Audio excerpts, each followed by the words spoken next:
Connecting to a trading platform is possible using connectors. Click on the connector menu and fill in the fields accordingly. You need to create the API key on the trading platform. The API only needs trading rights.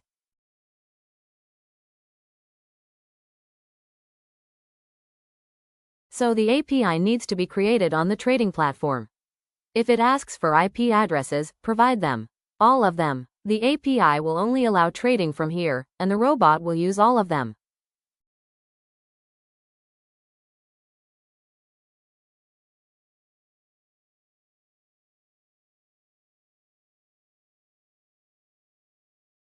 Okay, the connection is done. On the dashboard you can also check how much free USDC balance you have that the robot can trade.